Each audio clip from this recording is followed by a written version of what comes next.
Hi guys, today I want to show you how to set up your Outlook 2007, 2010 or 2013 to access your Hotmail account via the POP3 protocol. Now all you need for this guide is your email address and password, the same details that you use to log into Hotmail or Outlook.com. You'll need Microsoft Office version 07, 10 or 13 installed on your PC, and preferably a pen and paper just to take notes. Okay, now before we can set up Outlook, you have to enable POP in Hotmail or Outlook. So what I'll get you to do is to sign into your Hotmail or Outlook account, and I'll show you the settings that we need to change. Okay, so you're on your main page there in Outlook. Click the gear icon up the top there, and then we click the options menu item. Now on the left under managing your account, you'll see an item there that says connect devices and apps with POP. Alright, so we want to click that on. Now the first option will be enable or disable. Obviously we want to enable POP, and then this new option will appear there. Leave the first option selected, which is don't let devices or apps delete messages from Outlook.com. Okay, because there's no need to delete messages anymore. You can basically keep them in perpetuity because there's so much storage available online now, and companies like Microsoft and Gmail offer massive storage, so we don't want to delete anything unless it's spam, of course. So click save to that and then log out. Now we can get to the setting up of Outlook.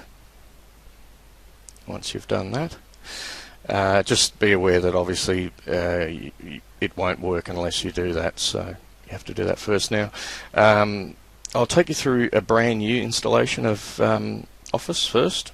We need to get to the auto account setup page. So if you've got a brand new, never before set up Outlook, this is the page you'll come up to first, and it's the same for 07 or and 013.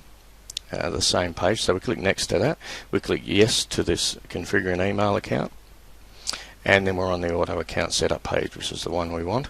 For 2007 we have, it's a little different, we have the tools menu there, so we click that on and then click account settings and then click the new button there.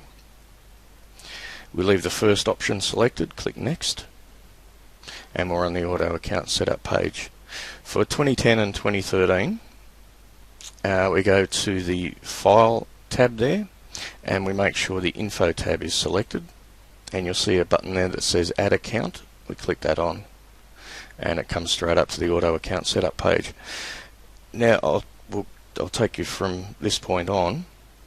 We choose the manually configure server settings or additional server types down the bottom there, and click next.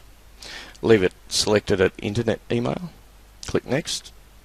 Now this is the page we're after, which is internet email settings page. So I'll start putting in the details, which is pretty self-explanatory. Your name, your email address, make sure you put your full email address there, and that's your Hotmail address obviously.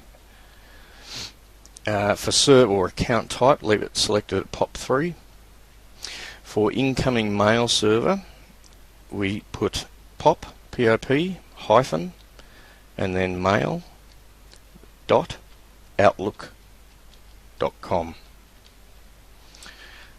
For outgoing server, SMTP, we put SMTP hyphen mail dot outlook.com.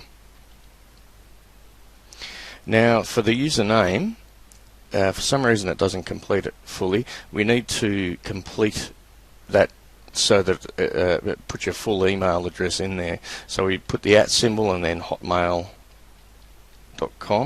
if yours is a Hotmail. and then we pop in your password. Leave the remember password checkbox checked, but whatever you do, don't select the secure password authentication checkbox. Alright, we leave the test account settings checked, and we'll leave it checked at new Outlook data file. If you want to merge it with an existing file, you're welcome to, but I find keeping separate data files for each email address a better way to do things.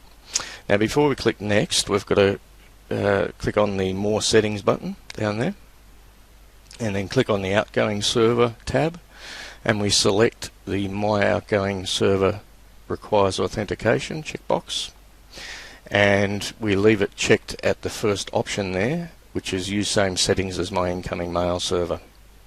Alright, once you've done that, we click the Advanced tab.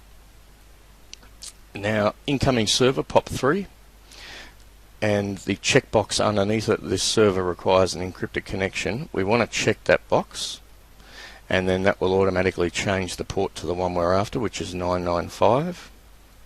For Outgoing Server SMTP, we want to choose the type of encryption first, which is TLS. Alright, auto won't work on that. So choose TLS and change the port number to 587. Okay, so Incoming Server POP3 port 995 requires SSL. Outgoing Server SMTP port 587, encryption type TLS. For server timeouts, pop that up to about 5 minutes, and you're all done. Everything else can be left at defaults, and we click OK, and then we click the next button. Now, the first thing it's going to do is it'll test the account settings first, right, which is a good feature. What we're after here is 2 green ticks, which should come up in a tick. Okay, so mine's completed and it's been successful at both logging on to the incoming mail server and sending a test message through the outgoing server.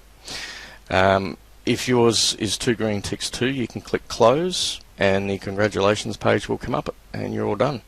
If you've received a red cross, then you need to go back and check settings, alright, because the error is most likely going to be on your end rather than Microsoft's end. If it's the first one that you've got a red cross with, it's something to do with your incoming mail server settings, so double check those.